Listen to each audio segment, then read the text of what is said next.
Donc au lieu d'acheter des carnets de 10 tickets, où je paye 4000 les 10, j'ai pris un pass journée à 2500, donc ça fait 8,75 €. Normalement c'est bon pour aller jusqu'au Memento Park et après jusqu'à la statue. Voilà. Je teste un peu. Je vais voir si je fais plus de 10 trajets ou pas dans Budapest. Salut, c'est César, on se retrouve aujourd'hui pour une nouvelle vidéo. Comme vous pouvez le voir, je suis perdu au milieu de la campagne, je suis à 30 minutes au sud de Budapest. J'ai pris le 133 puis le 150. Il faut savoir qu'avec le pass journée, ça se fait assez bien. Là normalement, aller-retour, ça m'aurait fait 4 tickets parce que j'ai changé de bus une fois, donc ça fait 150, ça fait un ticket. 133 un ticket, comme ça fait aller-retour. Ça m'aurait fait 4 tickets déjà. Je suis actuellement devant une entreprise de BTP et il faut que je trouve l'entrée du Memento Park. Après, ce qui est amusant, c'est comme dans toutes les villes, quand on quitte la ville, on arrive surtout en banlieue. Et franchement, c'est des petites maisons, petits villas, petites routes champêtres et tout, là en bus, assez défoncé. Le bus, il devrait être partout. Malheureusement, c'est qu'il n'y a pas trop de cartes par ici. Et je suis bien embêté parce que j'ai un bigot, mais comme c'est un Nokia, je suis incapable de savoir où est l'entrée du musée. Mais bon, après, ça fait partie du folklore et de l'improvisation. Bon, quand je vois des personnes âgées avec des appareils photo, je me dis à moyen qu'ils vont au Memento Park aussi. Pour moi, grosse découverte ce Memento Park. Il y a tellement de choses à voir à Budapest, j'ai choisi de faire ça. Bon, il y a un McDo à 2,4 km. Voilà, si vous voulez jouer au loto, à la roue. Il y a énormément de casinos aussi. Non, c'est 2,8. Ah, j'ai pas mes lunettes, je vois que dalle. En vrai, je pense que c'est là parce que il y a des statues et tout. Bon, à Skip, on m'a dit, faut jamais traverser quand le bonhomme est rouge. Ah. Parce que sinon, on se prend une amende. J'avoue, je suis un peu le parisien.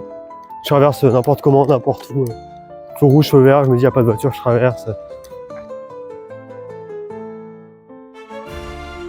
À mon avis, ça doit être là. Oh mon dieu, j'espère que c'est pas la statue de celui à qui je pense.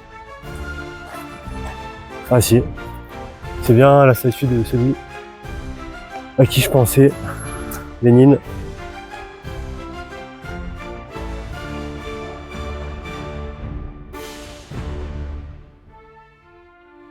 Ah c'est bien, ils acceptent les euros ici. Memento Park. If you think you have a great and memorable tip, please let others discovering us by recommending Memento Park to make comment.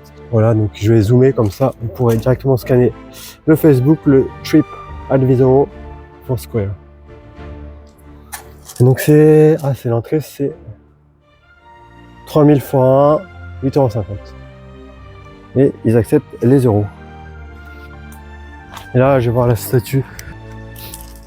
J'ai peur aussi de savoir qui c'est. Là, quand on voit la statue, tu dis oulala là là là. Oulala là là là. Qu'est-ce que je fais là? Marx et Angel, ouais, voilà.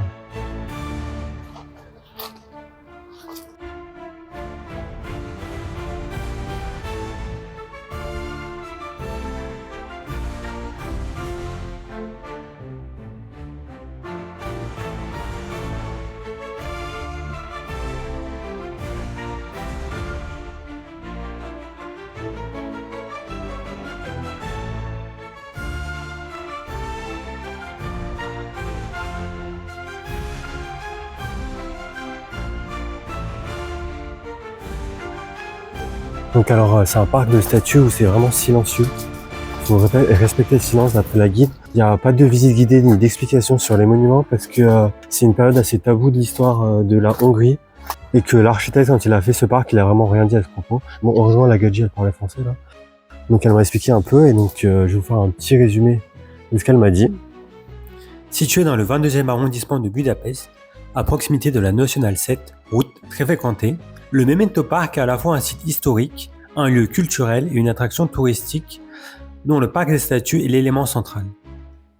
Cette collection, qui porte la marque très spécifique de l'Europe de l'Est, est constituée de sculptures à connotation politique, placés dans les rues de Budapest en 1947 et 1988, conformément aux exigences de la politique culturelle et de l'idéologie socialiste de cette période.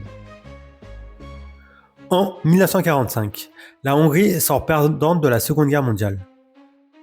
Avec le soutien de l'armée rouge soviétique qui occupe le pays, les communistes, pilotés depuis l'URSS, prennent le pouvoir et instaurent une dictature totalitaire de type soviétique. Au cours des décennies suivantes, des milliers de statues publiques sont érigées dans tout le pays, à la gloire des idéaux communistes et de leurs représentants, les troupes d'occupation soviétiques et les dirigeants qui ont collaboré avec elles. Les dictatures de l'Europe de l'Est sont tombées en 1989-1990. Dans ce cadre de ce tournant politique, s'est posée la question du sort des monuments publics représentant l'idéologie communiste. Une partie de l'opinion publique considérait que la solution naturelle au problème était la destruction et la refonte de ces statues. Mais la municipalité de Budapest a immédiatement rejeté cette option et a décidé de créer un parc thématique de statues afin de les garder à valeur documentaire. Parce que les communistes ils sont à gauche, on va commencer par la gauche. L'inauguration officielle de ce parc a eu lieu le 27 juin 1993, date du 2e anniversaire du départ de Hongrie des troupes de l'armée rouge soviétique. C'est un monument de l'amitié soviétique, soviéto-hongroise. Donc alors le texte figurant sur la plaque, si je ne me trompe pas, sur cette plaque-là, signifie l'amitié éternelle hongaro-soviétique et gage de notre liberté et de notre paix, 1945-1975. Ici, nous avons donc une statue qui incarne l'idéal féminin de la propagande communiste aux jambes solides,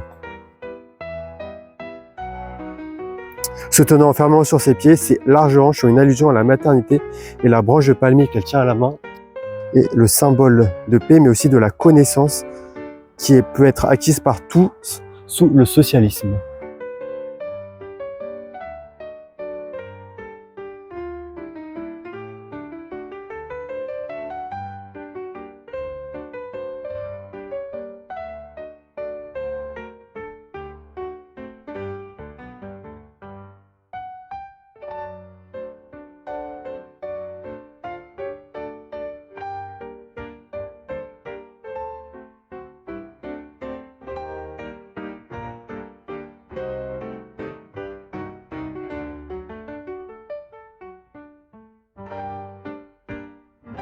Donc là, nous avons un texte en russe et en hongrois.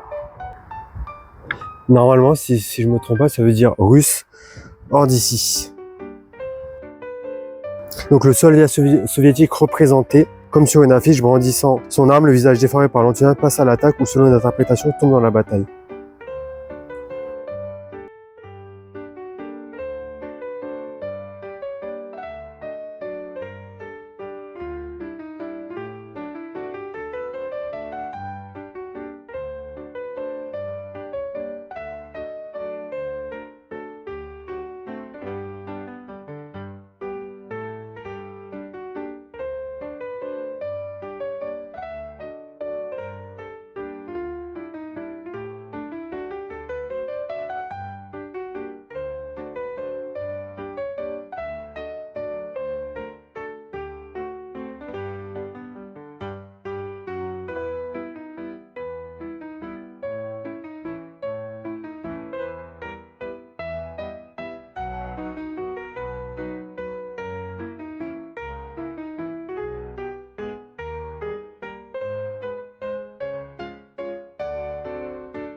Donc cette œuvre fait l'éloge du dénouement des forces armées permettant aux générations futures, les pionniers, de vivre dans la paix et de se développer harmonieusement et de poursuivre l'idéal.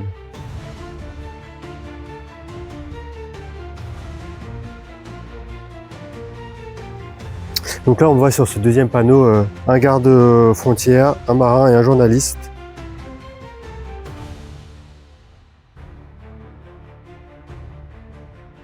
Cette statue, c'était un moyen de propagande parce qu'il fallait recruter Il fallait recruter une armée pour défendre la République. Et donc les artistes de l'époque se sont mobilisés pour créer cette statue. Et donc elle a été créée par Robert Bérigny, intitulée Aux armes, dans les années 1960. Donc la boule entourée par 2 mains était à l'origine en plastique décoré d'une étoile à 5 branches, mais en raison d'actes de vandalisme, elle a été remplacée en 1982 par du granit. Donc cette œuvre symbolise les réalisations sociales et politiques des dernières décennies. La boule symbolise l'idéal atteint et poli à la perfection par le mouvement des ouvriers. Les 2 mains protègent et défendent ce trésor précieux, mais elles s'ouvrent à tous pour le montrer et le rendre accessible à tous.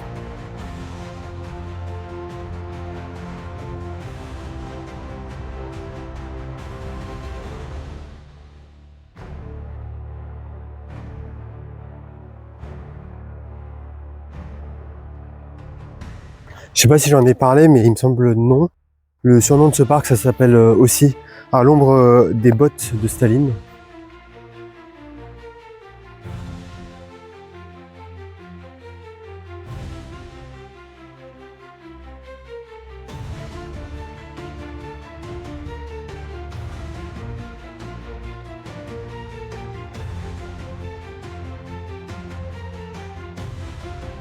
Voici le soldat soviétique libérateur. Et donc c'est une des figures latérales du mouvement de libération qui a été d'abord posée sur le mont Gellert. Cette statue a été commandée en 1945 par le maréchal Vorochilov, le commandant des troupes soviétiques ayant libéré Budapest de l'occupation fasciste.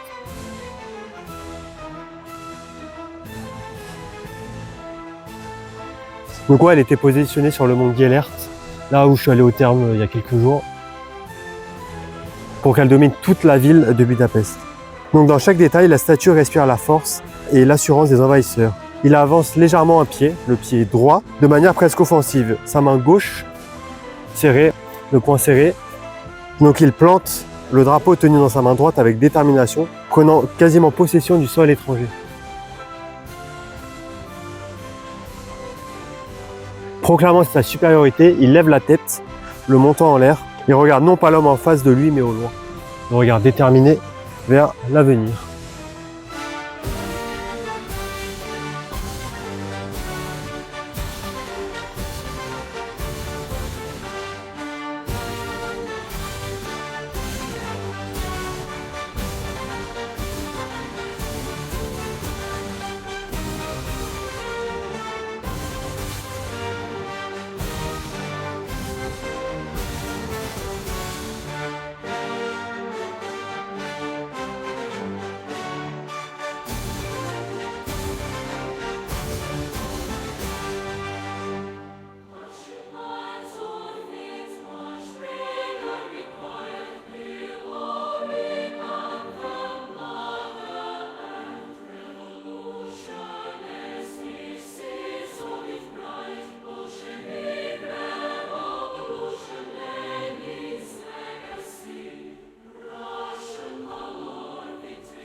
Je viens donc de finir le Memento Park, comme vous pouvez le voir, c'est là où il y a les bottes de Staline.